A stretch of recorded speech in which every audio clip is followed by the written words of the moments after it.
नमस्कार। महाराष्ट्र में कांग्रेस और शिवसेना एनसीपी की जब से सरकार बनी है, लगातार ये हो रहा है कि वीर सावरकर बीच में आ जाते हैं और दोनों ही पक्ष एक दूसरे के आमने सामने होते हैं। राहुल गांधी ने सावरकर को लेकर कुछ कहा, शिवसेना ने अपोज किया और बार बार संजय राउत को ही एक तरह से आगे कर दिया जाता है।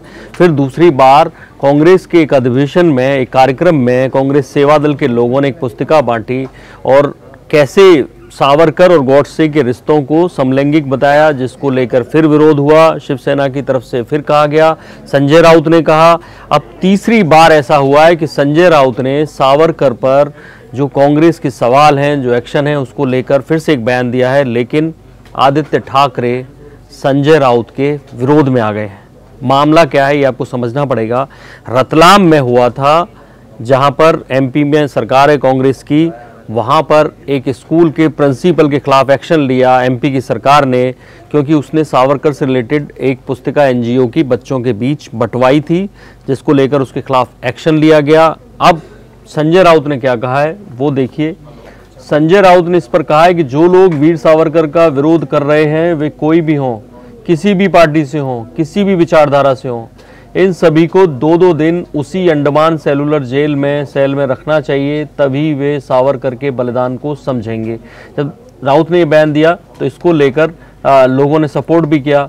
ये रामदास अठावले हैं, उन्होंने कहा कि आरपीआई के हैं और महाराष्ट्र के ही नेता हैं, मंत्री हैं केंद्र सरकार में। संजय राउत से मैं सहमत हूं, हमारे बीच विचारों में मतभेद है, परंतु देश की आज़ादी में वीर सावरकर जी का योगदान था, उनका योगदान मान करना ही चाहिए। लेकिन अपने लोग उनके विरोध में आ गए। देखिए, आदित्य ठाकरे परिवार के चिराग फिलहाल महाराष्ट्र सरकार में मंत्री सीधे सीधे संजय राउत को आईना दिखा रहे हैं। संजय राउत ने उल्लेख किया है कि उन्होंने किस संदर्भ में बात की है। शिवसेना कांग्रेस गठबंधन मजबूत है, हम राज्य के विकास के लिए एक साथ आए हैं, हमें कुछ मुद्दों पर अलग अलग विचार रख सकते हैं हम लोग, लेकिन ये लोकतंत्र है। इतिहास के बजाय हमें वर्तमान के मुद्दों पर बात करने की ज़रूरत है। ये साफ साफ एक लाइन बोल रहे हैं, इतिहास के बजाय हमें वर्तमान के मुद्दों पर बात करने की ज़रूरत है। ऐसे में आप ये समझ सकते हैं, क्योंकि लगातार संजय राउत हैं जो वीर सावरकर के मुद्दे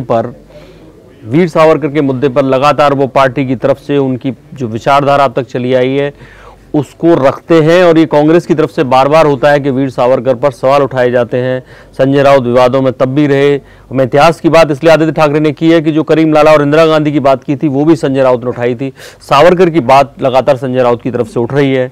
ऐसे में क्या कहना चाहती है शिवसेना, उसकी सुप्रीमो और ख़ास तौर पर ठाकरे परिवार के चिराग जो आदित्य ठाकरे ने कहा है कि हमें इतिहास की नहीं वर्तमान की बात करने की ज़रूरत है। क्या संजय राउत के लिए इसे एक कड़ा मैसेज समझा जाए?